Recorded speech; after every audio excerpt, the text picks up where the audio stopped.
पौष मास महात्म्य कथा अध्याय 2। जय श्री कृष्ण। राधे राधे। आप सभी का दिन शुभ और मंगलमय हो, इसी कामना के साथ आज के अध्याय का शुभारंभ करती हूँ। आज से आप हमारे चैनल पर हर दिन नियम से पौष मास की कथाएं सुनेंगे। आप सभी से अनुरोध है कि अध्याय 1 से लेकर अंतिम अध्याय तक हमारे साथ इसी तरह से जुड़े रहिएगा। चलिए अब आज के अध्याय का आरंभ करते हैं। आज के अध्याय का आरंभ हम भगवान श्री कृष्ण की एक सच्ची कथा के साथ करते हैं। कहा जाता है कि भगवान हमारी मदद तब करते हैं जब हम पूरी श्रद्धा और भक्ति के साथ उनसे प्रार्थना करते हैं। इसके अतिरिक्त भगवान उन लोगों की भी मदद करते हैं जो स्वयं अपनी मदद करते हैं। यह परम सत्य है कि भगवान हमेशा उन लोगों की मदद जरूर करते हैं जो परिणाम की चिंता किए बिना पूरी लगन के साथ कड़ी मेहनत करते हैं। हमें अपनी सबसे बुरी परिस्थितियों में कभी भी निराश और हतोत्साहित नहीं होना चाहिए, अपितु आत्मविश्वास के साथ स्थिति पर नियंत्रण पाने के लिए शांत मन से समस्याओं के समाधान करने का निरंतर प्रयास करते रहना चाहिए। भगवान के भक्तों के मन में यह विचार निरंतर आता है कि भगवान हमारी मदद कब और कैसे करते हैं। आइए श्रवण करते हैं एक सच्ची कथा। धन्ना जी का जन्म एक सामान्य किसान परिवार में हुआ था। इनके पिताजी मुख्य रूप से खेती करते थे और गायों का पालन पोषण करते थे। एक दिन धन्ना जी के परिवार के कुल गुरु, जिनका नाम था पंडित त्रिलोचन, वे तीर्थ यात्रा करके लौटे और कुछ दिनों के लिए धन्ना जी के घर पर रुक गए। पंडित त्रिलोचन जी शालिग्राम भगवान की सेवा किया करते थे। वह बड़े भाव से भगवान शालिग्राम की शिला की सेवा करते थे। उनको पुष्प चढ़ाते, उन्हें भोग लगाते और भगवान को भोग लगाने के बाद ही पंडित जी हमेशा भोजन ग्रहण किया करते थे। बालक धन्ना पंडित जी को यह सब करते हुए देखते थे तो उसे भगवान की सेवा बहुत अच्छी लगती थी। जब पंडित जी भगवान की सेवा करते तो धन्ना को बड़ा ही सुकून मिलने लगता था। कुछ दिनों के बाद जब पंडित जी जाने लगे तब बालक धन्ना पंडित जी से शालिग्राम भगवान के लिए जिद करने लगे। कहने लगे कि मुझे ठाकुर जी चाहिए, परंतु पंडित जी अपने ठाकुर जी को छोटे से बालक को कैसे दे सकते थे। धन्ना जी को उनके माता पिता ने बहुत समझाया, परंतु धन्ना जी नहीं माने। अंत में लोगों ने पंडित जी से कहा कि अरे यह तो बालक है, इसे शालिग्राम जैसा कुछ और देकर के बहला फुसला दीजिए। अगले दिन पंडित जी नदी में स्नान करने गए। वहां से वह एक गोल मटोल थोड़ा सा बड़ा काले रंग का एक पत्थर लेकर के आए। तब वह धन्ना जी के पास आकर बोले, बेटा मैं तुम्हें अपने ठाकुर जी को दे दूंगा, लेकिन मेरे पास 2 ठाकुर जी हैं, बड़े ठाकुर जी और छोटे ठाकुर जी। अब बताओ तुम्हें कौन से ठाकुर जी चाहिए। धन्ना जी ने झट से जवाब दिया, मुझे तो बड़े ठाकुर जी चाहिए, और पंडित जी भी यही तो चाहते थे। तब पंडित जी ने धन्ना जी को वह बड़ा काला पत्थर उसे बड़े ठाकुर जी बता करके धन्ना जी को दे दिया। अब ठाकुर जी को पाकर धन्ना जी बहुत प्रसन्न हो गए, बड़े भाव से उनकी सेवा करने लगे। जब धन्ना जी गाय चराने खेतों की तरफ जाते तो ठाकुर जी को अपने साथ ही ले जाते थे। धन्ना जी की माँ ने उनको बाजरे की रोटी, साग, अचार और गुड़ खाने के लिए दिया।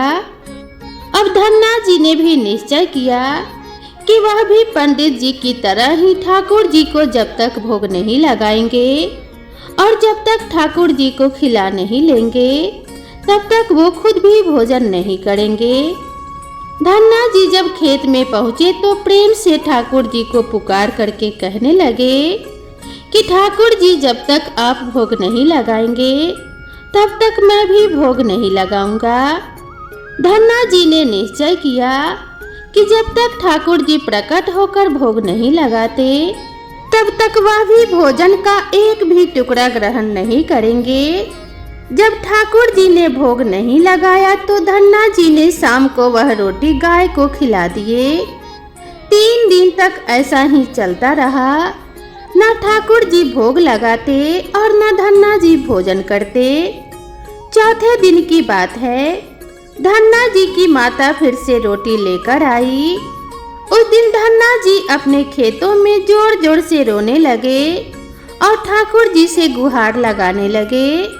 धन्ना जी बोले, आप तो बड़े ठाकुर जी हैं, आपको तो लोग रोज 56 प्रकार का भोजन खिलाते होंगे, परंतु मैं तो बालक हूँ और 3 दिन से भूखा तथा परेशान भी हूँ। आपको मुझ पर दया भी नहीं आई क्या? मुझ पर दया करके ही थोड़ा भोग लगा लो, जिससे मैं भी कुछ खा सकूं, क्योंकि पंडित जी ने कहा था कि आपको खिलाए बिना मैं कुछ भी नहीं खा सकता। इसीलिए पहले आप खा लो, इसके बाद ही मैं खाऊंगा। धन्ना जी के भोलेपन से की गई प्रार्थना को सुनकर भगवान श्री कृष्ण साक्षात प्रकट हो गए। अपने ठाकुर जी को देखकर धन्ना जी बहुत प्रसन्न हो गए। उन्होंने ठाकुर जी को माँ की दी हुई बाजरे की रोटी, साग और गुड़ खाने को दे दिया। ठाकुर जी बड़े चाव से रोटी खाने लगे। 4 रोटियों में से 2 रोटी ठाकुर जी ने खा लिया। अब ठाकुर जी तीसरी रोटी को जैसे ही खाने चले तब धन्ना जी ने उनका हाथ पकड़ लिया और कहा, सारी रोटियां आप ही खा जाएंगे क्या? मुझे भी तो भूख लगी है। अगर सारी रोटी आप खा लेंगे तो मैं क्या खाऊंगा? मैं तो कई दिनों से भूखा हूँ, मैंने कुछ भी नहीं खाया है। 2 रोटी आपने खा ली, अब 2 रोटी मेरे लिए छोड़ दो। इसके बाद ठाकुर जी मुस्कुराने लगे और बची हुई 2 रोटियां धन्ना जी ने खाई, जिसे ठाकुर जी ने छोड़ी थी। अब तो उनका यह रोज का नियम बन गया। धन्ना जी जब भी गाय चराने जाते तो भोजन खेत में जाकर ही ठाकुर जी के साथ करते थे। एक दिन ठाकुर जी ने धन्ना जी से कहा कि तुम रोज मुझे रोटी खिलाते हो, मैं मुफ्त में रोटी नहीं खाना चाहता, मैं तुम्हारा कोई काम कर दिया करूँगा। धन्ना जी ने कहा कि मैं तो बालक हूँ, केवल गाय ही चराता हूँ, मैं आपको क्या काम बता सकता हूँ। तब ठाकुर जी ने कहा कि मैं तुम्हारी गाय ही चरा दिया करूँगा। उस दिन के बाद से ठाकुर जी धन्ना जी की गाय चराने लगे। एक दिन धन्ना जी ने ठाकुर जी से पूछा, आप मुझे अपने हृदय से क्यों नहीं लगाते? तब ठाकुर जी ने कहा, मैं तुम्हें प्रत्यक्ष हो गया हूँ, लेकिन पूरी तरह से मैं तब मिलता हूँ जब कोई सद्गुरु जीव को अपना लेता है। अभी तुमने अपने किसी गुरु की शरणागति ग्रहण नहीं की है, इसीलिए मैं तुम्हें अपने हृदय से नहीं लगा सकता। तब धन्ना जी बोले, मैं तो जानता ही नहीं कि गुरु किसे कहते हैं, फिर मैं अपना गुरु कैसे बनाऊं? ठाकुर जी बोले, काशी में जगत गुरु श्री रामानंद आचार्य मेरे ही स्वरूप में विराजमान है, तुम जाकर उनकी शरण ग्रहण करो। ठाकुर जी के कहे अनुसार धन्ना जी ने काशी जाकर रामानंद आचार्य जी की शरणागति ग्रहण कर ली। उस समय धन्ना जी की आयु 15 से 16 साल के आसपास थी। श्री रामानंद आचार्य जी ने धन्ना जी को अपने शिष्य के रूप में स्वीकार कर लिया और उन्हें आदेश दिया कि अब तुम अपने घर चले जाओ।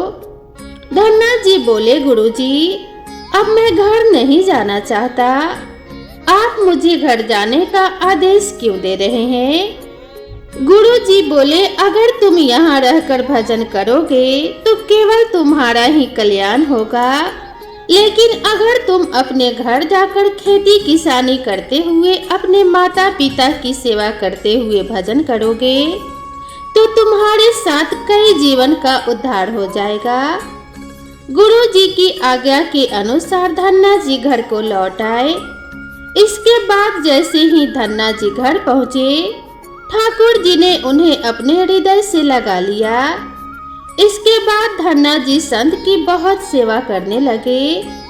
जब भी उनके गांव में कोई साधु संत आता तो धन्ना जी उन्हें अपने घर में ले आते और बड़े ही प्रेम से उनकी सेवा करते और उन्हें भोजन खिलाते थे। संतों की सेवा करने के कारण अब उनके घर दूर दूर से साधु संत आने लगे। धन्ना जी सभी साधु संतों का बड़े प्रेम से सत्कार करते और उन सभी को भोजन खिलाते। एक दिन की बात है कि धन्ना जी के पिताजी ने धन्ना जी से कहा कि देखो धन्ना, हम लोग गृहस्थ हैं। यदि महीने में एक आध बार कोई साधु आ जाए तो हम उनकी सेवा भी करते, लेकिन तुम्हारी इन साधुओं से ऐसी दोस्ती हो गई है कि हर दूसरे दिन कोई ना कोई साधु चला आता है और अपने साथ एक दो साधु को भी ले आता है। यह सब ठीक नहीं है। हम अपनी खेती बाड़ी का काम करें या फिर इन साधुओं की सेवा करें। तुम तो अभी बालक हो, कुछ भी कमाते नहीं हो। तुम्हारा पालन पोषण भी हम ही करते हैं और ऊपर से तुम साधुओं को बुला लेते हो। इस प्रकार इन निठल्ले साधुओं की सेवा करना ठीक नहीं है। इसीलिए एक बात कान खोलकर सुन लो। आज के बाद यदि तुम किसी साधु को लेकर के घर आए तो मैं तुम्हें घर में घुसने नहीं दूंगा। तुम्हें अगर साधु की सेवा करनी है तो पहले कुछ कमाई करो, फिर अपनी कमाई से साधु की सेवा करना। पिताजी की बात को सुनकर धन्ना जी उदास हो गए और चुपचाप खड़े हो गए। तब पिताजी ने धन्ना को डांटते हुए कहा, आज के बाद किसी साधु को घर में लेकर मत आना। जाओ खेत में गेहूं बो कर के आओ, खेत तैयार है। बोरी में गेहूं का बीज रखा है, इसे बैलगाड़ी में लाद लो और ले जाओ और खेतों में बो दो। धन्ना जी ने बैलगाड़ी में गेहूं रखा और खेत में बोने के लिए चल दिए। धन्ना जी थोड़ी दूर ही चले थे कि उन्हें मार्ग में कुछ साधुओं की टोली आती हुई दिखाई दी। धन्ना जी ने बैलगाड़ी से उतरकर उन साधुओं को साष्टांग प्रणाम किया। संतों ने धन्ना जी को खूब आशीर्वाद दिया और पूछा, बेटा इस गांव में धन्ना जी का कौन सा घर है? सुना है वह जगत गुरु रामानंद आचार्य के शिष्य हैं और बहुत छोटी सी उम्र में उन्होंने भगवान का दर्शन प्राप्त कर लिया है। हम भी उनके दर्शन करना चाहते हैं। यह सुनकर धन्ना जी संकोच में पड़ गए और वह हाथ जोड़कर बड़ी विनम्रता से बोले, महाराज मुझे ही लोग धन्ना भगत कहते हैं। संत बोले, भगवान ने बड़ी कृपा की कि हम जिनसे मिलने आए थे वो यहीं पर मिल गए। निश्चित ही आप वैसे ही भक्त हैं जैसा आपके विषय में हमने सुना था। कितनी विनम्रता है आप में। चलिए आपके घर चलते हैं, वहीं बैठकर आपसे चर्चा करेंगे और ढेर सारी बातें करेंगे। धन्ना जी ने सोचा, अभी पिताजी ने साधुओं को घर लाने से मना किया है। यदि मैं खेतों में बीज बोने के बजाय इन साधु संतों को घर में लेकर गया तो पिताजी आसमान सर पर उठा लेंगे और इन साधुओं को भी घर से भगा देंगे। तब धन्ना जी कुछ विचार करके बोले, महाराज अभी घर में कोई नहीं है, मैं भी खेतों की तरफ जा रहा हूँ, आप भी मेरे साथ वहीं चलिए।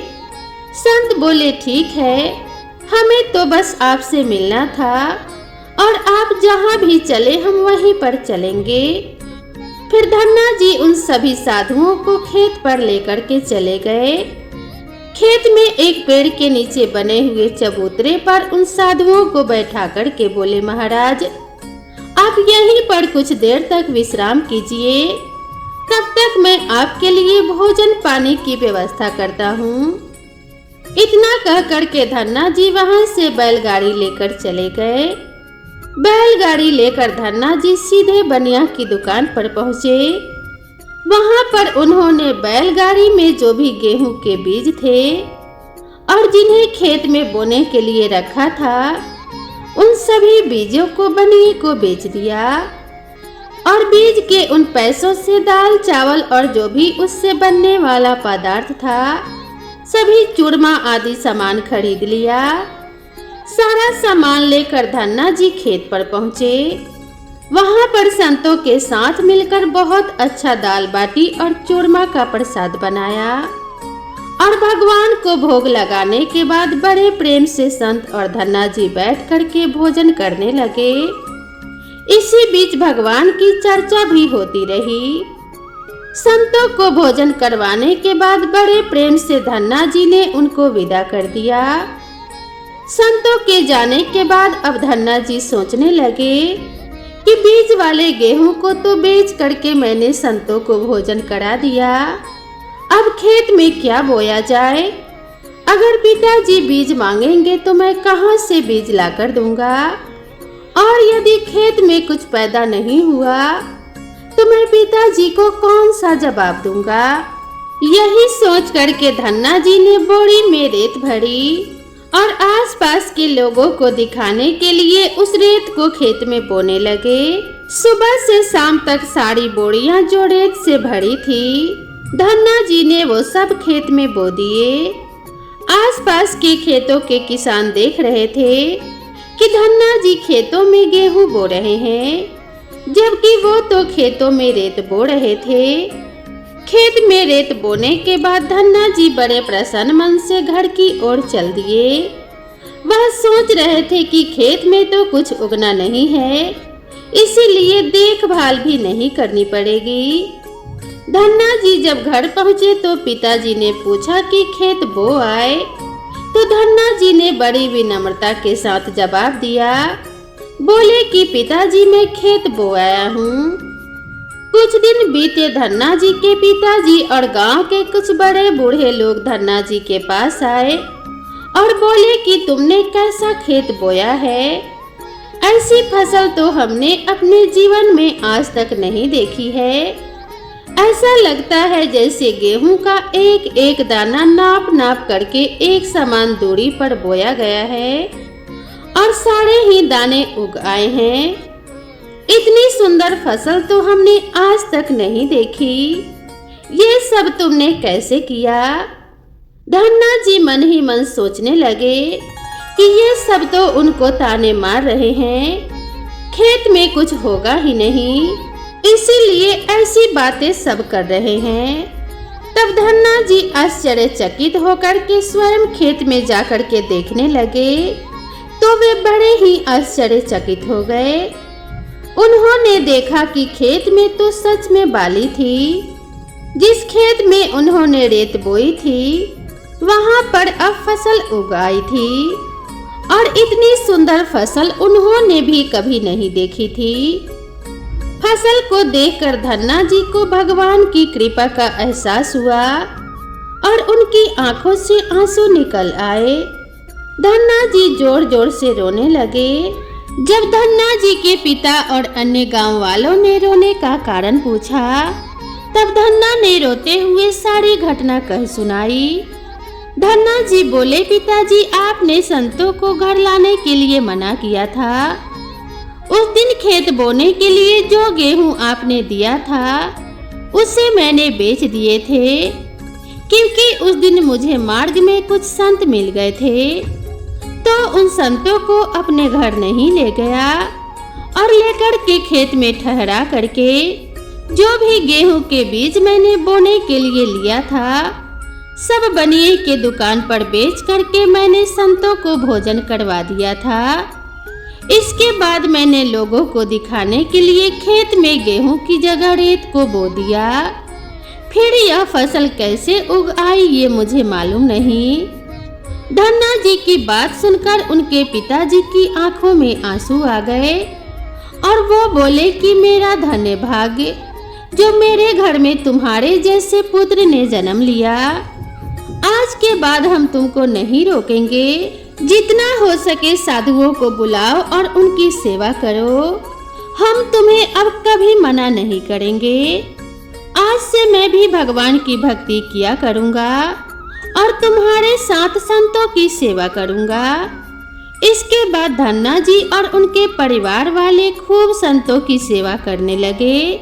कुछ समय बाद धन्ना जी की उगाई हुई फसल को काटने का समय आ गया। उस समय उतनी ही खेती में पहले से 50 गुना ज्यादा गेहूं निकला। यह गेहूं इतना ज्यादा था कि उसे रखने तक की जगह नहीं बची थी। गांव के सभी लोग धन्ना जी की फसल देख करके आश्चर्यचकित हो गए और सभी आश्चर्य करने लगे थे।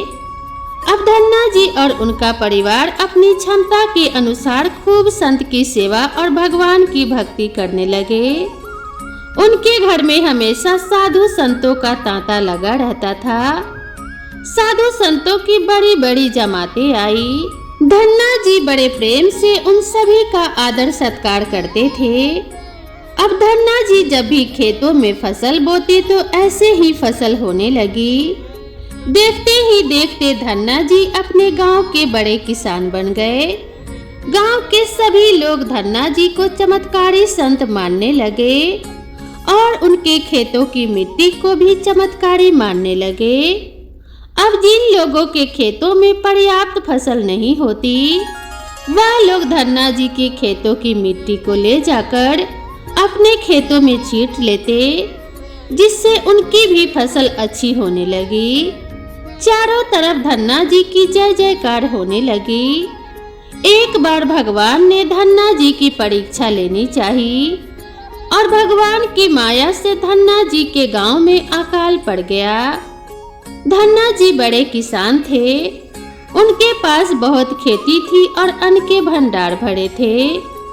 अकाल पड़ने के कारण उनके गांव और आसपास के क्षेत्र के ब्राह्मण, संत, गरीब और जरूरतमंद सभी लोग धन्ना जी के पास मदद की उम्मीद से आने लगे। धन्ना जी भी उन्हें दोनों हाथों से भंडार लुटाने लगे। कभी कोई जरूरतमंद उनके घर से खाली हाथ नहीं लौटा। धीरे धीरे धन्ना जी के भंडार भी समाप्त होने लगे, परंतु धन्ना जी ने निश्चय किया कि जब तक उनका सामर्थ्य है वह किसी भी जरूरतमंद को निराश नहीं करेंगे और सब कुछ बेचकर उन लोगों की मदद करेंगे। धन्ना जी की संत सेवा से प्रसन्न होकर एक दिन उसके पास संत के वेश में स्वयं ठाकुर जी आ गए। संत ने उन्हें तुम्बा का मंडल बना करके दिया और कुछ लौकी के बीज दिए। उन्होंने कहा कि धन्ना जी इन बीजों को अपने खेत में बो दो। जब यह फसल पक जाए तो उनसे जो भी प्राप्त हो उसे लोगों की सेवा में खर्च कर देना। धन्ना जी ने ऐसा ही किया। संत की आज्ञा से उन्होंने तुम्बा के बीज खेतों में बो दिए। गांव के लोग कहने लगे, लगता है धन्ना जी पागल हो गए हैं। ऐसे भीषण काल में फसल बो रहे हैं और वह भी तुम्बा की। इस कड़वी तुम्बा को तो पशु भी नहीं खाते। यह तो केवल कमंडल बनाने के काम में आता है। ऐसी फसल यदि पैदा हो भी गई तो उसका क्या फायदा होगा। परंतु धन्ना जी ने संत के कहे अनुसार अपने खेतों में तुम्बा और लौकी के बीज बो दिए। देखते ही देखते कुछ दिन बाद तुम्बा की फसल उगाई। सभी लोग कहने लगे कि ऐसे भीषण काल में बिना पानी के कोई फसल कैसे उग सकती है। कुछ ही दिनों में धन्ना जी का खेत हरा भरा हो गया। इसी बीच धन्ना जी जरूरतमंदों की सेवा करते रहे। धन्ना जी ने अपना सारा अन्न का भंडार लुटा दिया।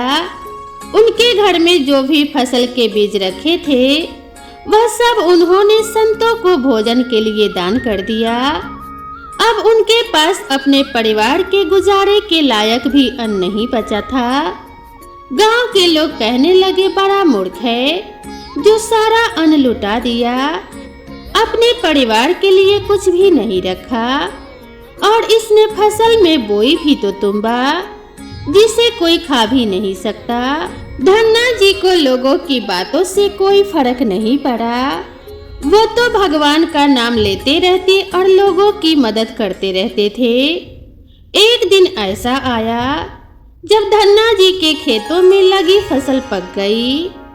उनके खेत में बड़े बड़े तुम्बा के फल दिख रहे थे। धन्ना जी ने सोचा कि अब दान करने को तो कुछ भी नहीं है, अब इन तुम्बा से कमंडल बनाकर के संतों को दिया करूंगा। धन्ना जी खेतों में लगे सभी तुम्बा के फल को तोड़ करके घर ले आए। जैसे ही उन्होंने एक तुम्बा को कमंडल बनाने के लिए काटा, उन्होंने देखा कि तुम्बा हीरे मोती जवाहरात और कीमती रत्नों से भरा हुआ था। तुम्बा को कीमती रत्नों से भरा हुआ देखकर वो आश्चर्यचकित रह गए, क्योंकि उनके पास तो तुम्बा की पूरी फसल थी। उन्होंने देखा सभी तुम्बा में ऐसे ही कीमती रत्न भरे हुए थे। अब उनके पास इतने कीमती रत्न और जवाहरात हो गए जितना किसी राजा के पास शायद ही हो। इस चमत्कार को देखने के बाद धन्ना जी को उन संत की याद आई जिन्होंने उन्हें तुम्बा के बीज दिए थे। संत ने कहा था कि इस फसल से जो भी प्राप्त हो उससे लोगों की सेवा करना। अब धन्ना जी उस धन से लोगों की सेवा करने लगे। वह फिर दोनों हाथों से लोगों की मदद करने लगे।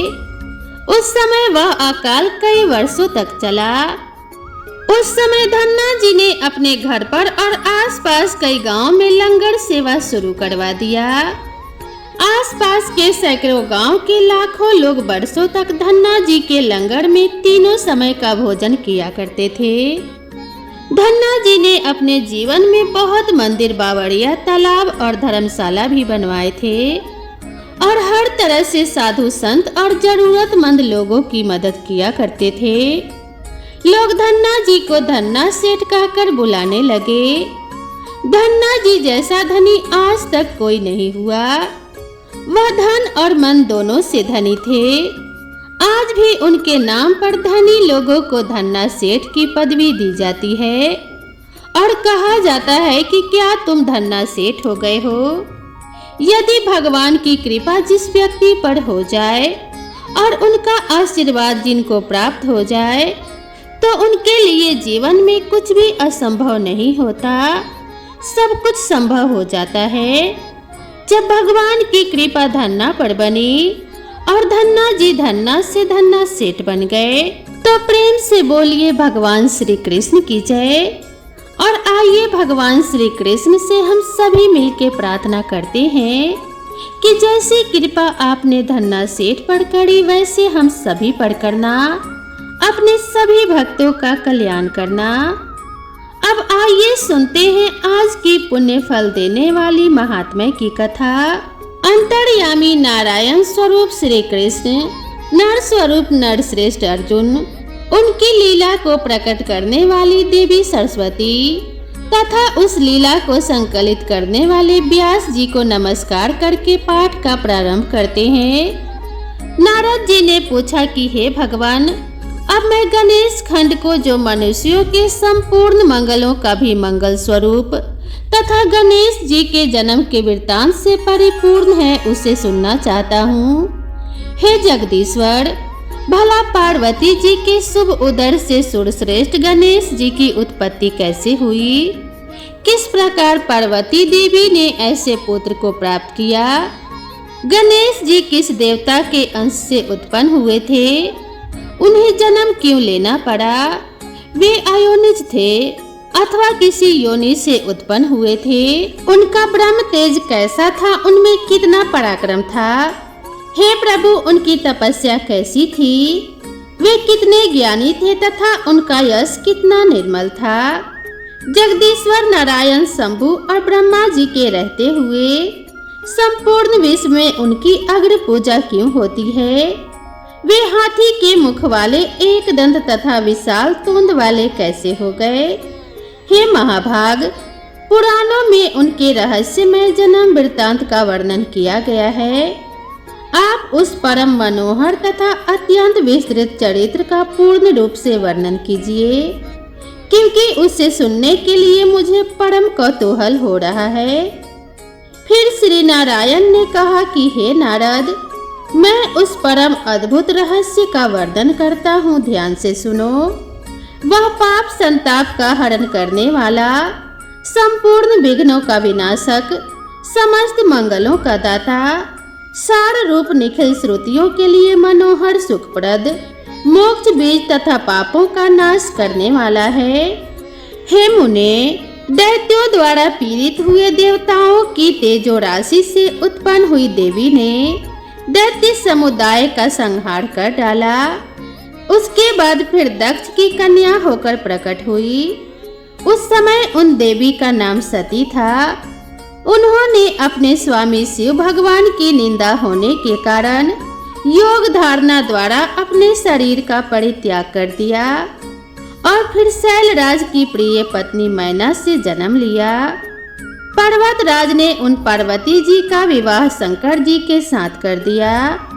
तब महादेव जी उन्हें साथ लेकर निर्जन वन में चले गए। वहां दीर्घ काल तक शंकर पार्वती जी का विहार चलता रहा। जब देवताओं ने आकर विहार से विरत होने के लिए उनसे प्रार्थना की, तब भगवान शंकर विरत हो गए। उस समय महादेव जी का शुक्र भूमि पर गिर पड़ा, जिससे स्कंद कार्तिकेय उत्पन्न हुए। तब पार्वती जी ने श्री शंकर जी से एक श्रेष्ठ पुत्र के लिए प्रार्थना की। इस पर महादेव जी ने कहा कि हे देवी पार्वती, मैं एक उपाय बताता हूँ, उसे ध्यान से सुनो। उससे आपका परम कल्याण होगा, क्योंकि त्रिलोकी में उपाय करने से कार्य सिद्धि होती ही है। मैं आपको जिस उपाय का वर्णन करूँगा वह संपूर्ण अभीष्ट सिद्धि का बीज रूप परम मंगलदायक तथा मन को हर्ष प्रदान करने वाला है। हे वरानने, आप श्री हरि की आराधना करके व्रत शुरू कर दीजिए। 1 वर्ष तक इसका अनुष्ठान करना होगा। इस व्रत का नाम पुण्यत है।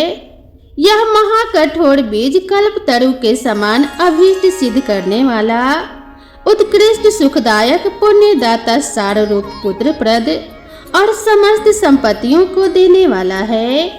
हे प्रिय, जैसे नदियों में गंगा, देवताओं में श्री हरि, वैष्णव में मैं अर्थात शिव, देवियों में तुम, वर्णों में ब्राह्मण, तीर्थों में पुष्कर, पुष्पों में पारिजात, पत्रों में तुलसी दल, पुण्य प्रदान करने वाला में एकादशी तिथि, वारों में पुण्यप्रद रविवार, मासों में मार्गशीर्ष, पूजनियों में विद्या, पढ़ाने वाले गुरुजनों में माता, आपत जनों में साध्वी पत्नी, प्रिय जनों में पति, बंधु जनों में पुत्र, वृक्षों में कल्पतरु, वर्षों में भारतवर्ष, वनों में वृंदावन, स्त्रियों में शत्रुपा, पुड़ियों में काशी, तेजस्वी में सूर्य, दैत्यों में बलि, साधुओं में प्रहलाद, दानियों में दधीची, अस्त्रों में ब्रह्मास्त्र, चक्रों में सुदर्शन चक्र,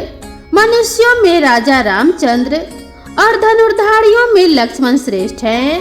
तथा जैसे श्री कृष्ण सर्वाधार, समस्त जीवों द्वारा सेवनीय, सबके बीज स्वरूप सर्वाभीष्ट प्रदाता और संपूर्ण वस्तुओं के सार रूप हैं, उसी प्रकार यह पुण्य व्रत संपूर्ण व्रतों में श्रेष्ठ है। हे महाभाग्य, आप इस व्रत का अनुष्ठान कीजिए। यह तीनों लोकों में दुर्लभ है। इस व्रत के पालन से ही आपको संपूर्ण वस्तुओं का सार रूप प्राप्त होगा। इस व्रत के द्वारा संपूर्ण प्राणियों के मनोरथ सिद्ध करने वाले श्री कृष्ण की आराधना की जाती है, जिनके सेवन से मनुष्य अपने करोड़ों पितरों के साथ मुक्त हो जाता है। जो मनुष्य विष्णु मंत्र ग्रहण करके श्री हरि की सेवा करता है, वह भारतवर्ष में अपने जन्म धारण को सफल कर लेता है। वह अपने पूर्वजों का उद्धार करके निश्चय ही वैकुंठ लोक में जाता है और श्री कृष्ण का पार्षद होकर सुखपूर्वक आनंद का उपभोग करता है। हे देवी, भक्त अपने भाई बंधु बांधव तथा अपनी पत्नी का उद्धार करके श्री हरि के परम पद को प्राप्त हो जाता है। इसीलिए हे गिरजे, आप इस परम दुर्लभ विष्णु मंत्र को ग्रहण करो और उस व्रत काल में इसी मंत्र का जप करो, क्योंकि यह पितरों की मुक्ति का कारण है।